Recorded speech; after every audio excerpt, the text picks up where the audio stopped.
Oh Jehová, Señor nuestro, cuán glorioso es tu nombre en toda la tierra. Has puesto tu gloria sobre los cielos. De la boca de los niños y de los que maman, fundaste la fortaleza a causa de tus enemigos, para hacer callar al enemigo y al vengativo. Cuando veo tus cielos, obra de tus dedos, la luna y las estrellas que tú formaste, digo, ¿qué es el hombre para que tengas de él memoria? ¿Y el hijo del hombre para que lo visites? Le has hecho poco menor que los ángeles, y lo coronaste de gloria y de honra. Le hiciste señorear sobre las obras de tus manos. Todo lo pusiste debajo de sus pies, ovejas y bueyes, todo ello, y asimismo las bestias del campo, las aves de los cielos y los peces del mar, todo cuanto pasa por los senderos del mar. Oh Jehová, Señor nuestro, cuán grande es tu nombre en toda la tierra. Amén. Qué hermosa expresión del salmista, inspirado por Dios. Le he dado el título a este sermón, el sufrimiento y la gloria. Y antes de hablar del propio salmo, permítanme referirme al escritor del salmo, un escritor, sabemos, inspirado, porque toda la escritura, desde el Génesis y Apocalipsis, es inspirada por Dios y útil, dice el apóstol Pablo hablando a Timoteo. Pero no es menor que Dios no dictó la Biblia. No es que alguien dijo, escribe, y él fue escribiendo. Dios dice, no fue así. Hay algunos pasajes que fueron dictados textualmente por Dios, inclusive en la Biblia hay unas porciones escritas por el dedo de Dios, que son los 10 mandamientos.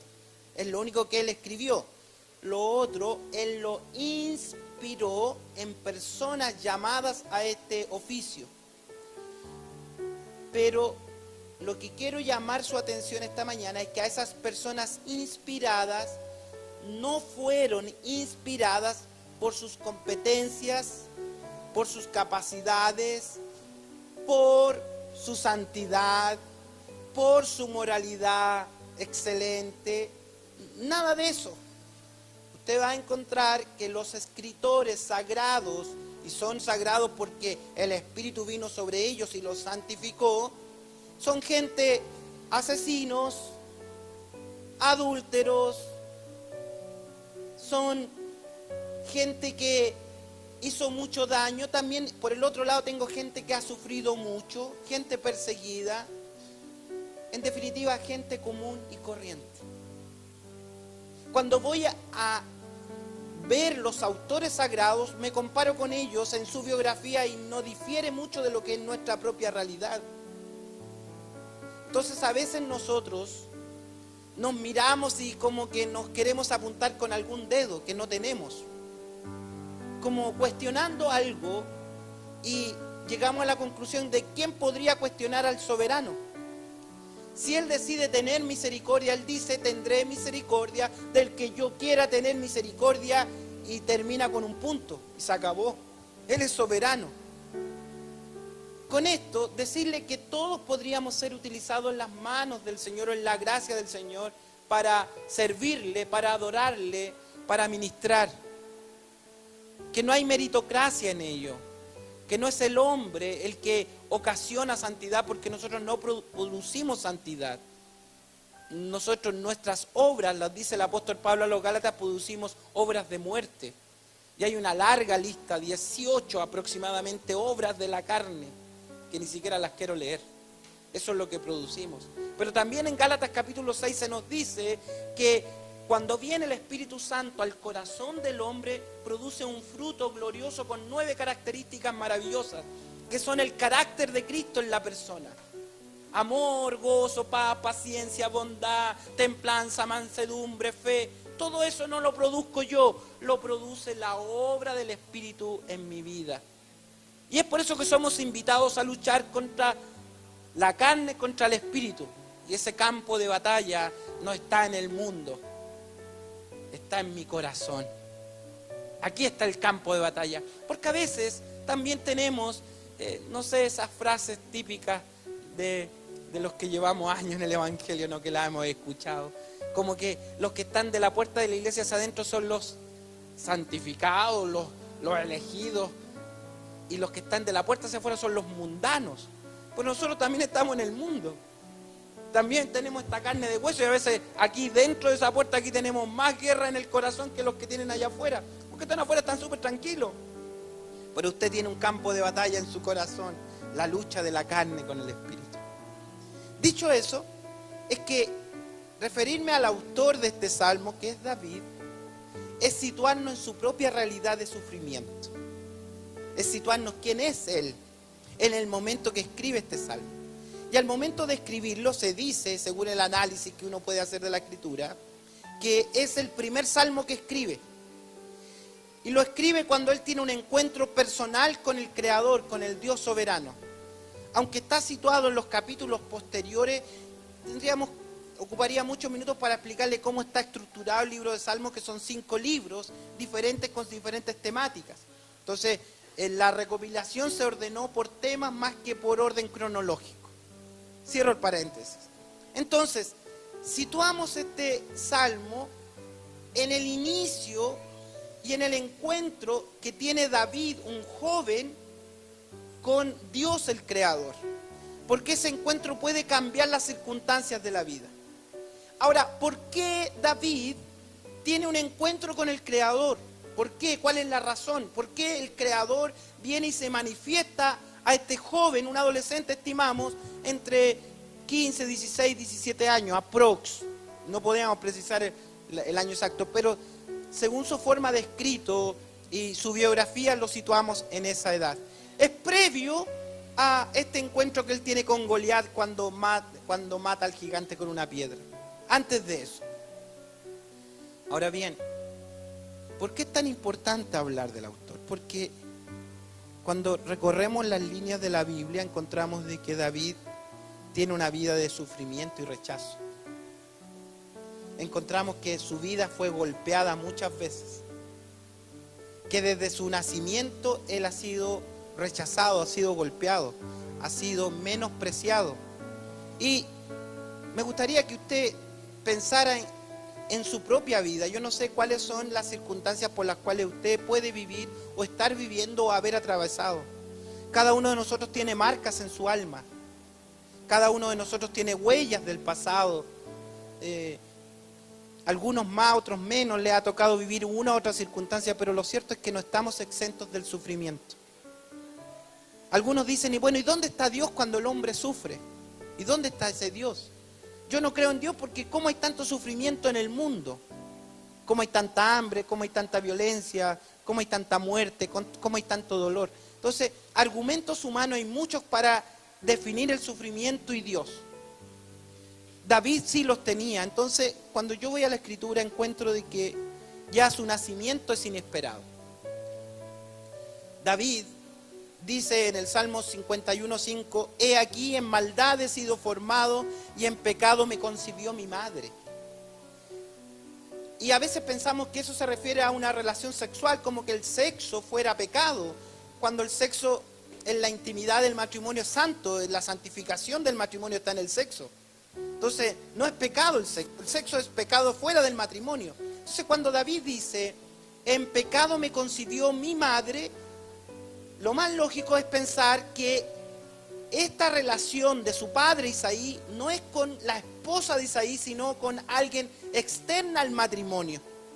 Entonces, ser concebido fuera del matrimonio le ocasiona una crisis existencial a David. Ya desde su nacimiento viene marcado. En pecado he sido concebido, en pecado me concibió mi madre, en pecado, en la maldad he sido formado. ¿Y cómo podemos contrastar este corazón? Ya veamos que viene de un hogar mal constituido o de una relación insana. Obviamente que él nace a la vida ya marcado. Y peor aún en la época que está David. Si usted va al Salmo 69, 85, podemos constatar esta verdad que le estoy explayando, el rechazo de sus propios hermanos. Dice el Salmo 69:8, extraño he sido para mis hermanos, extraño, y desconocido para los hijos de mi madre. Miren, o sea, ¿se da cuenta de que él fue rechazado por sus hermanos? Los hermanos de un matrimonio normal, él es un insecto, él es fuera del matrimonio, entonces ha sido rechazado por sus hermanos, ha sido desconocido por los hijos de su madre, o sea, no lo han reconocido. Entonces, ¿dónde se crió David? Porque si usted piensa que David está en su cama calentita y el papá le hace cariño en la cabecita todas las noches y es un niño mimado, no es así. Y peor aún en el corazón de este joven que ha crecido con todo este trauma, él en esa casa es un sirviente. ¿Por qué decimos que es un sirviente? Porque su papá lo mandaba a cuidar las ovejas a la montaña, como los sirvientes. Los hijos no se mandaban a la montaña en el tiempo que le hablo. ¿Por qué no? Porque en la montaña estaban los peligros. En la montaña había las fieras. Nadie no hubiera mandado a su hijo a cuidar ovejas a la montaña. ¿Pero a quién se mandaba a la montaña? Al despreciado, al que ojalá se lo comiera una fiera. ¿Cómo estaría el corazón de ese joven, dígame usted, con todas esas trancas? Porque si usted cree que ha tenido trancas, mire este que tiene bastantes. Si usted ha pasado crisis, mire uno que sí ha pasado bastantes crisis. Si usted ha pasado enfermedades, si ha pasado rechazos, si ha tenido conflictos en la vida, si ha tenido caídas, lo que haya tenido, mire David. Casi sentenciado a muerte por su propio progenitor y enviado a la montaña solo.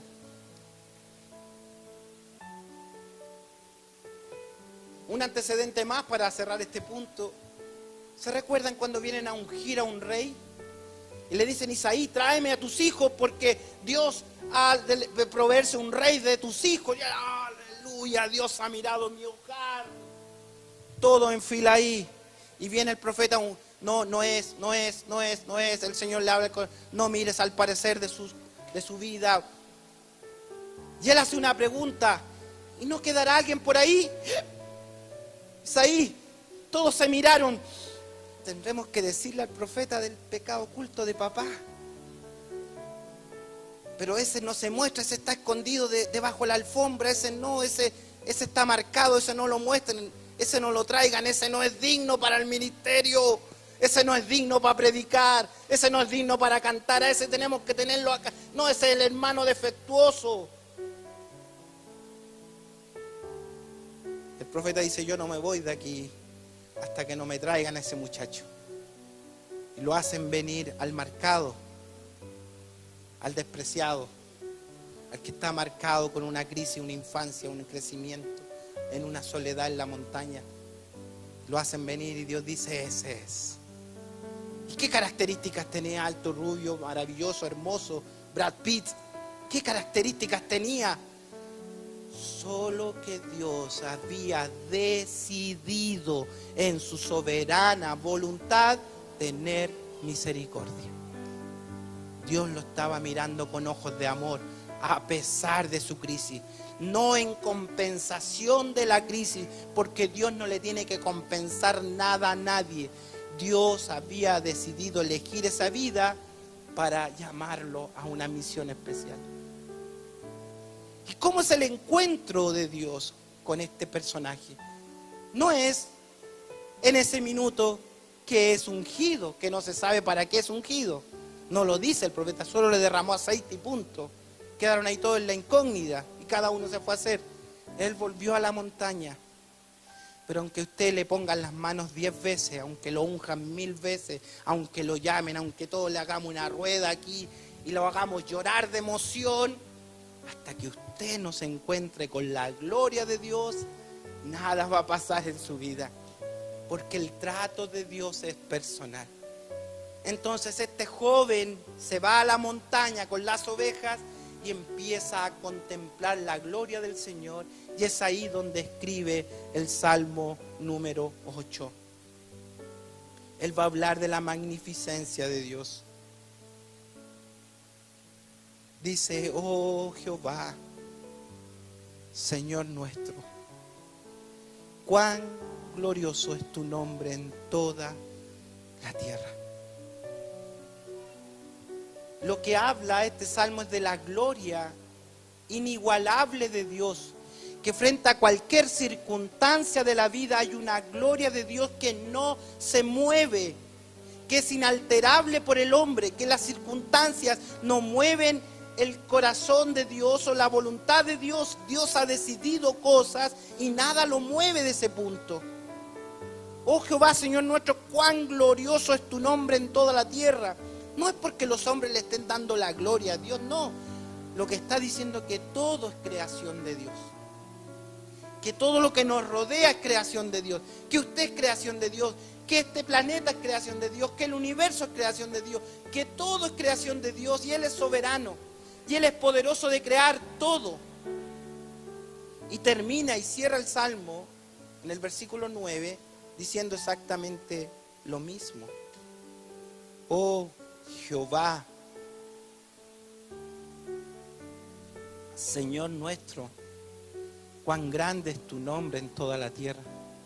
Y note que aquí hay una conjugación pocas veces vista en el Antiguo Testamento de lo que es el nombre con el cual Dios ha dado a conocer y con el atributo del Salvador, Kyrios o Señor. Jehová es el yo soy. Cuando Moisés le dice a Dios: Dios, dime cómo te llamas para ir a decirle a Faraón en el nombre de qué Dios voy.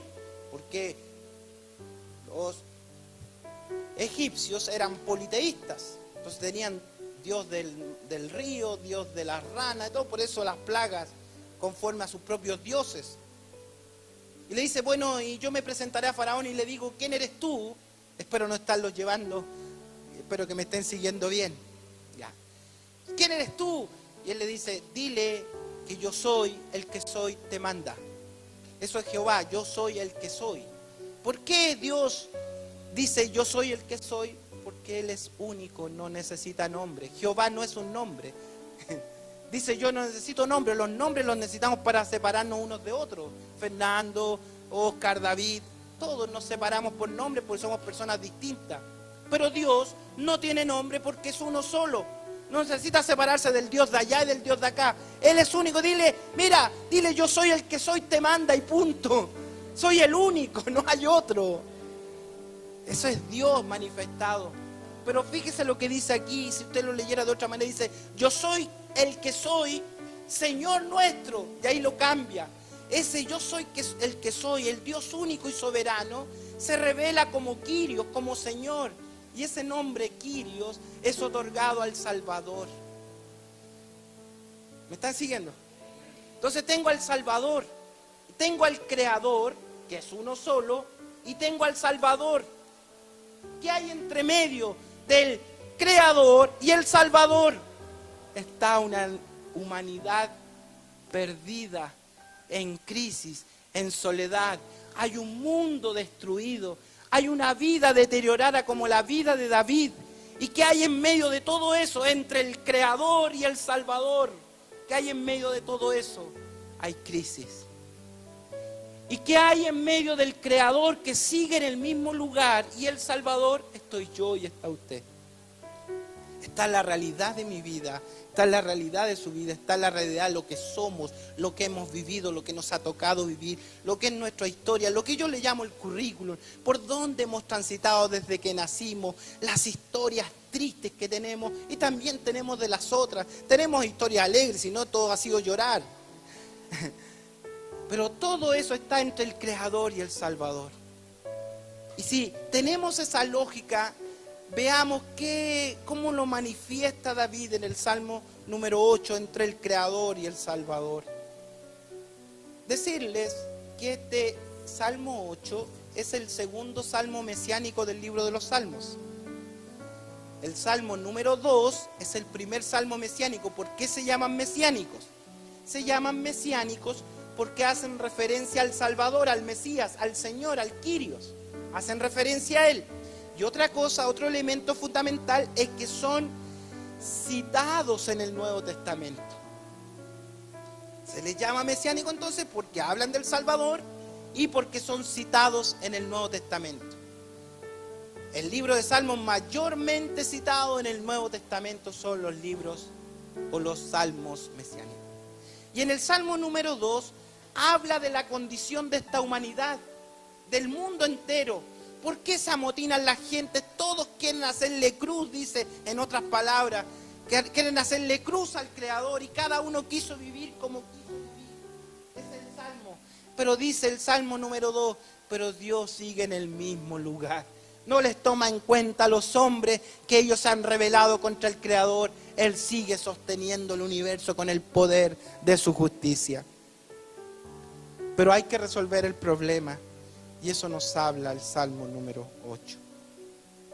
Vamos revisando unas líneas de este Salmo para ir viendo cómo el sufrimiento y la gloria se encuentran. Dice: Jehová, Señor nuestro, cuán grande es tu nombre en toda la tierra. Has puesto tu gloria sobre los cielos. Has puesto tu gloria sobre los cielos. De la boca de los niños y de los que aún maman fundaste la fortaleza a causa de tus enemigos, para hacer callar al enemigo y al vengativo.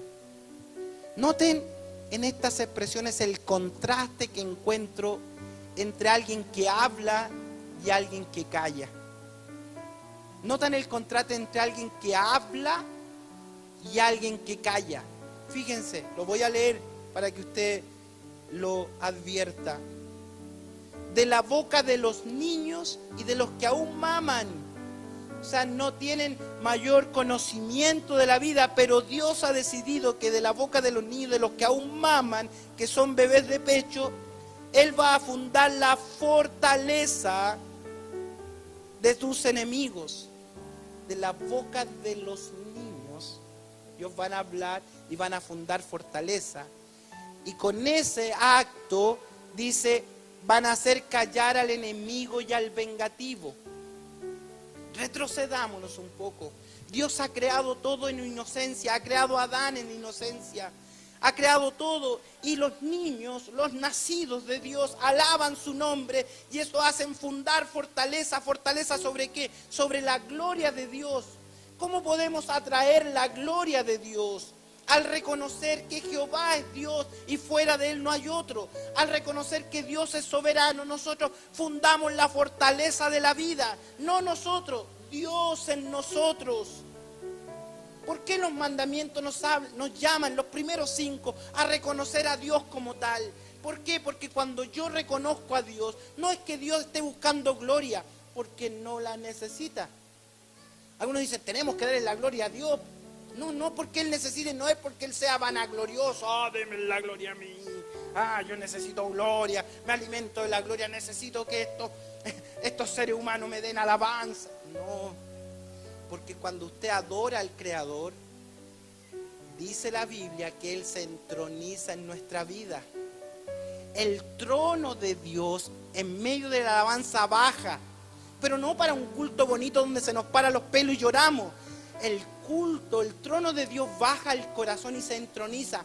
Él hace morada en mi corazón. Y si Dios está morando en mi corazón, mire la fortaleza que puedo tener. ¿Qué lugar más seguro puede tener el hombre que estar tomado del trono del Señor?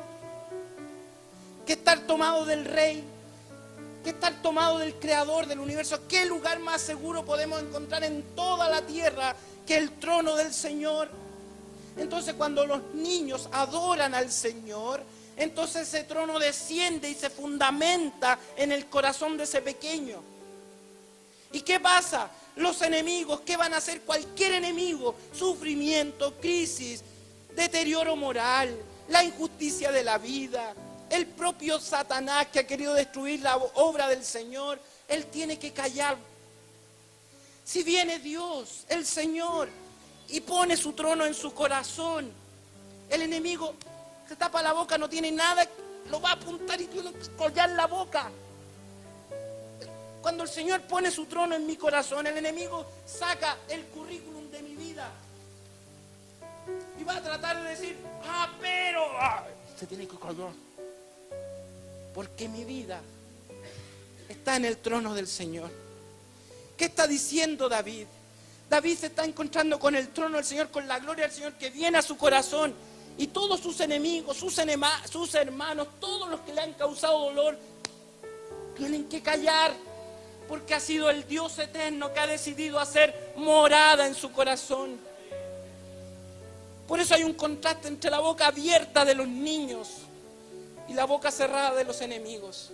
A veces nosotros queremos abrir la boca contra el enemigo y defendernos, justificarnos, autojustificarnos y decir y buscar un montón de argumentos. Pero dijo el Señor, de cierto les digo, que si no se vuelven como niños, no pueden entrar en el reino de los cielos. La condición para que la fortaleza eterna llegue a nuestras vidas en medio del sufrimiento de la vida es que Él haga morada en mi corazón. Que Él baje su trono a mi vida. Que Él baje el trono a su corazón. Va a ser la única solución para que el enemigo calle la boca. De la boca de los niños fundaste fortaleza para hacer callar la boca del enemigo.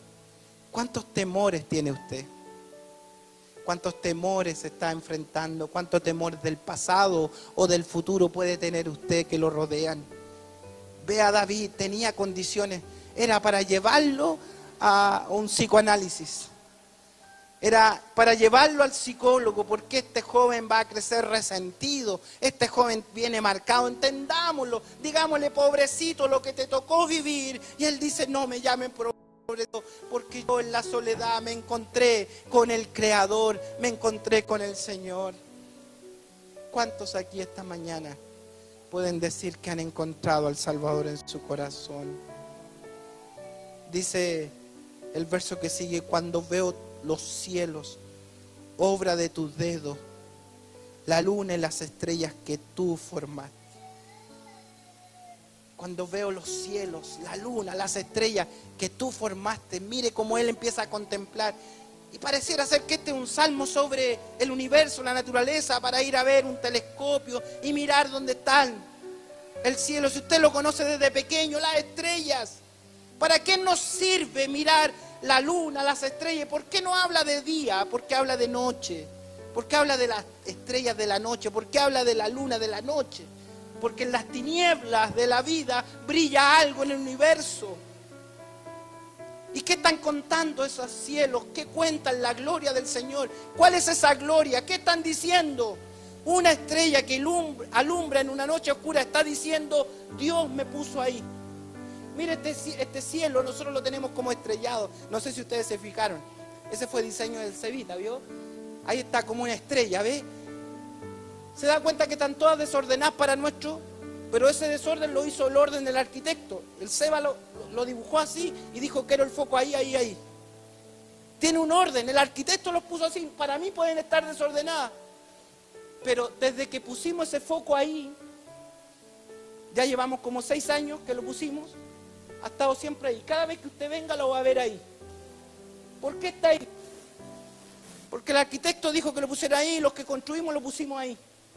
Y usted va a venir acá y cada vez va a decir, la soberanía del arquitecto lo puso ahí, no se mueve. ¿Qué está diciendo el cielo? ¿Qué están diciendo las estrellas? Dios me puso aquí y nada me mueve de aquí. Nada me moverá. Entonces el enemigo tiene que callar contra mí. El Señor quiso establecer su trono en mi vida. Nada va a mover eso, ni la crisis, ni la angustia, ni la enfermedad, ni el problema, ni la desilusión, ni lo que haga el mundo, lo que haga la Constitución. Nada va a mover el trono del Señor de mi corazón. Mis hijos están seguros, usted está seguro, su futuro está asegurado, porque las estrellas tienen millones de años y no se han movido de esa posición donde Dios las dejó. Hay un arquitecto, hay alguien que diseñó, es soberano. Los cielos cuentan la gloria de Dios. El dedo de Dios creó eso. Y Dios sí está preocupado por usted. Si solo un dedo de Dios colocó la estrella en ese lugar, veas Isaías 53. Cuando vemos que todo está destruido, vea, si un dedo de Dios colocó estrellas en ese lugar, vea lo que pasa en Isaías 53:1.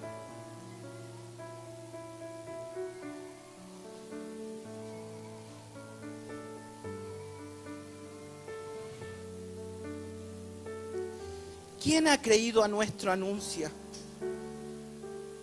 ¿Y sobre quién se ha manifestado no dice el dedo?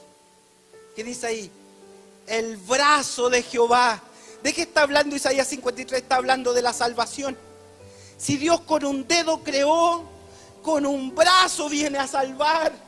Miren la seguridad que tenemos. Su brazo nos abraza, nos aprieta, nos acoge, nos libera de las crisis. Aleluya. El Señor es poderoso. Entonces, termino esta mañana. Tendría mucho más que decirle, pero quiero terminar con esta parte del Salmo. Cuando vemos una realidad del hombre, cuando vemos todo esto, fíjese lo que dice el 4. ¿Qué es el hombre para que tengas de él memoria? Y el Hijo del Hombre para que lo visites. Si Él creó el universo entero, todo está creado por su mano, con su poder, estrella y todo. ¿Qué es el hombre? Es microscópico, pero Dios sí está preocupado de nosotros. Sí está preocupado de usted. ¿Qué es el hombre para que lo visites? Dios podría olvidarse de esta especie, ¿no? Podría olvidarse de usted. Y pareciera ser que sí, con tanta crisis, David sí que tenía autoridad para decir, no, yo soy un ser despreciable. ¿Quién va a considerarme a mí? Miren la realidad de mi vida, la soledad, creció en soledad. Y llega a ser un poeta, llega a ser un rey, llega a ser un antepasado del Salvador, Dios trabajando en su vida. ¿Qué podrá hacer el Señor con usted si Él ha decidido visitarlo? Por eso que este salmo se llama mesiánico, porque del 5 al 8 no habla de nosotros, habla del brazo extendido de Jehová para salvarnos, para darnos su misericordia, para rodearnos de favores y misericordia. Le has hecho poco menor que los ángeles. Y para entender esto tenemos que entender el Antiguo y el Nuevo Testamento. En el Antiguo Testamento, cuando Dios se quería manifestar, había una teofanía de Cristo y se llama ángel de Jehová. Dios se manifestaba como ángel. Pero venido el Nuevo Testamento, en Belén vemos un bebito, poco menor que los ángeles, que es una criatura pequeña, que es el Salvador humanizado, el Cristo bendito, menor que los ángeles, pero Él viene coronado de honra y de gloria. Él es el Salvador, Él el que tendrá todo bajo sus pies, todo poder, todo gobierno, toda soberanía. Es el Señor, es el Kyrios, es el que crecerá, es el que morirá en la cruz, es el que va a resucitar de entre los muertos, el que va a ir a preparar un lugar en la gloria, el que va a venir a buscarnos, y todo está bajo sus pies. Ese es mi Salvador, ese es el brazo extendido del Señor. Aunque usted esté en crisis, aunque usted pase lo que pase, confíe en el brazo extendido del Señor. Yo no sé las circunstancias por las que usted esté pasando, las que tenga que pasar, pero confíe, por favor, en el brazo extendido del Señor, que viene a salvarnos, porque todo está bajo sus pies. Y terminamos diciendo, oh Jehová, Señor nuestro, cuán grande es tu nombre, cuán grande es tu nombre, cuán grande es tu nombre. Algunos dicen, hablemos de psicología. Tratemos de hablarle de psicología a la gente. Digámosle a la gente que repita que le va a ir bien. Digámosle, esta semana me irá bien, y usted convénzase que le irá bien. Me irá bien, me irá bien. Lo proclamo, lo decreto que me irá bien. No, proclame solo una cosa.